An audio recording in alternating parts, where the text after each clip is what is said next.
Subject जो कि microbiology है। माइक्रोबियोलॉजी का अगर हम देखते हैं तो दो हिस्से हैं। सबसे पहले माइक्रो से मुराद ऐसी चीज़ वो जो कि नेकेड आई से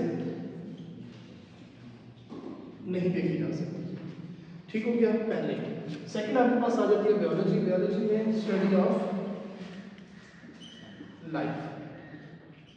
अब इसकी डेफिनेशन से हमें ये चीज़ समझ आती है कि ये आपके पास माइक्रोबायोलॉजी बायोलॉजी की एक ब्रांच है, ठीक है, जो कि डील करती है जस्ट स्टडी ऑफ माइक्रोब्स। अब स्टडी ऑफ माइक्रोब्स के हवाले से कि माइक्रोब क्या चीज़ है, इसी लेक्चर के अंदर हम आगे बढ़ेंगे कि माइक्रोब्स की क्या क्या डेफिनेशन है, कौन कौन से माइक्रोब्स हैं जिनके साथ हमारा इंटरेक्शन होता है, उनके हमें क्या बेनिफिट हैं और उनके हमें क्या नुकसान है। हर चीज़ बैलेंस हो जाएगी। अब अगर हम देखते हैं तो माइक्रोबायोलॉजी को वो कहते हैं कि जस्ट आप माइक्रोबायोलॉजी के अलावा इसके साथ कुछ और स्टडीज़ भी आ जाती हैं, जिसमें आपके पास वायरोलॉजी, माइकोलॉजी, बैक्टीरियोलॉजी और पैरासाइटोलॉजी, ये आपके इसी के अंडर आ जाती है। अगर हम स्टडी ऑफ वायरसेस करते हैं तो वो वायरोलॉजी है, स्टडी ऑफ फंगाई करेंगे माइकोलॉजी हो जाएगा, स्टडी ऑफ बैक्टीरिया बैक्टीरियोलॉजी है, और अगर हम स्टडी करते हैं पैरासाइट्स ऐसी चीज़ जो कि हमारी बॉडी पे या किसी भी लिविंग ऑर्गेनिज्म को जाके रिसाइड करते हैं और उसको नुकसान पहुंचाते हैं, उनमें भी कई ऐसे पैरासाइट्स हैं जो कि माइक्रो होते हैं। ठीक है, अब हम आ जाते हैं माइक्रोब्स की डेफिनेशन पे। तो इस चीज़ को पहले समझने के लिए हमारे पास दो तरह के ऑर्गेनिजम्स हैं, एक प्रोकैरियोट्स हैं और एक यूकैरियोट्स हैं।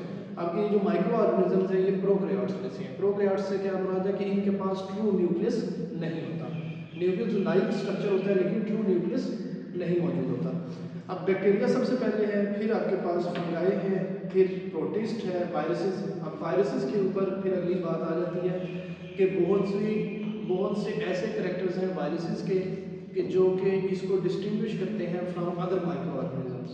ठीक है, वो यहाँ पर क्योंकि जस्ट हम इंट्रोडक्शन के हद तक वायरसेस के हवाले से बात कर रहे हैं, इसी के अंदर आपका पूरा एक चैप्टर आएगा बैक्टीरिया का और वायरसेस का, तो उसके अंदर हम डिटेल से बात करेंगे कि आपके जो वायरसेस हैं उनको कंसिडर किया जाता है as a non living.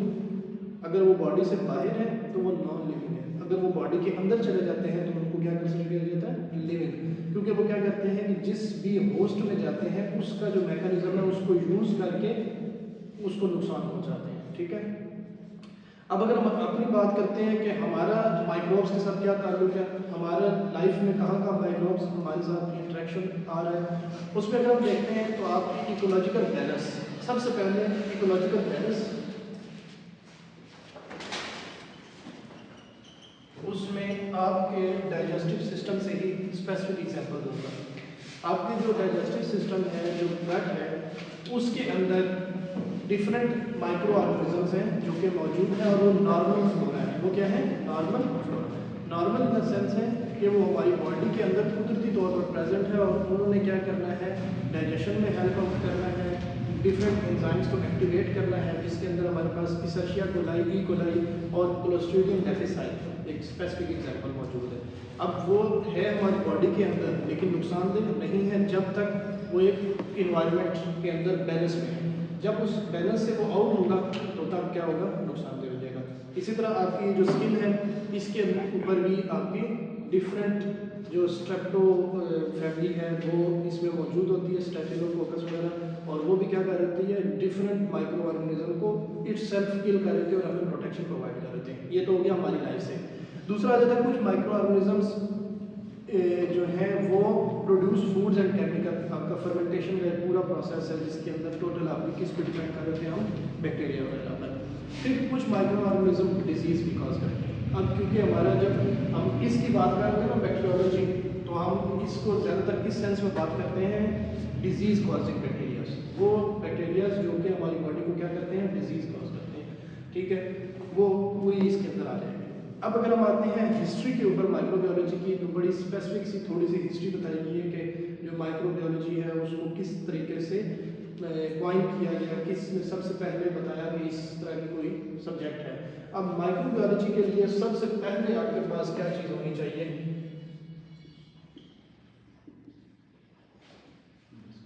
Microscope, क्योंकि जब तक माइक्रोस्कोप इन्वेंट नहीं हुई उससे पहले तक कंसेप्ट मौजूद था कि कोई ऐसी चीज़ मौजूद है जो कि फ़ायदा भी दे रही है, नुकसान भी कर रही है, मसले मसाइल कर रही है, लेकिन क्या चीज़ है इसका अंदाज़ा नहीं हो रहा।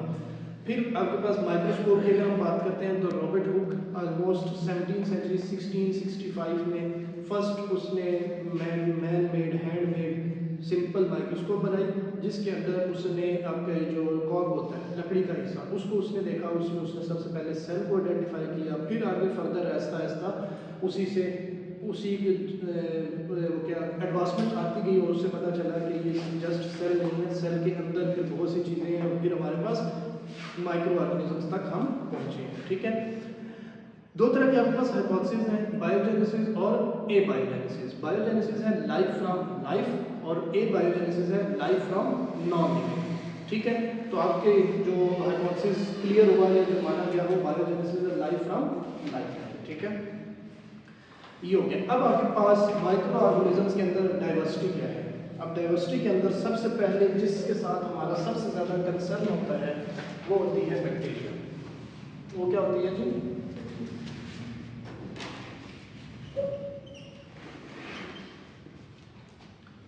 जो सबसे ज़्यादा जिसके साथ हमारा कंसर्न होता है वो है बैक्टीरिया। अब अगर हम बैक्टीरिया की बात करते हैं तो बैक्टीरिया यूनिसेलुलर प्रोकैरियोट है। यूनिसेलुलर से मुराद है सिंगल सेल है, प्रोकैरियोट से मुराद है सिंपल फॉर्म में है, इसका ट्रू न्यूक्लियस मौजूद नहीं है और मेम्ब्रेन बाउंडेड ऑर्गेनल्स इसके अंदर नहीं है।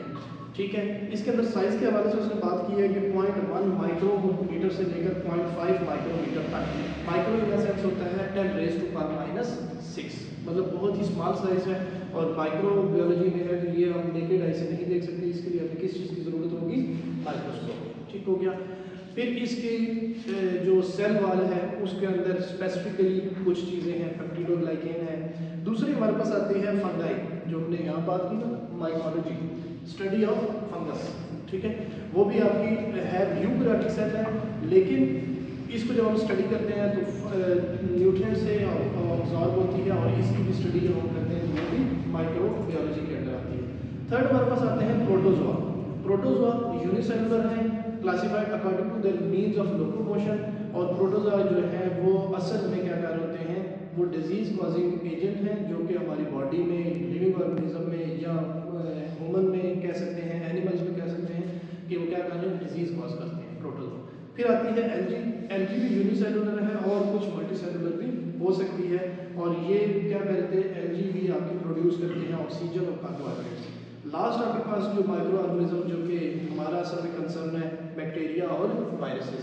लास्ट आपके पास आ जाते हैं वायरसेस। वायरसेस के हवाले से आपसे बात की कि ये ज़्यादातर एज एक्ट करते हैं as a parasite, disease causing act करते हैं। ठीक है, नो डाउट वायरसेस के अपने बहुत से बेनिफिट हैं।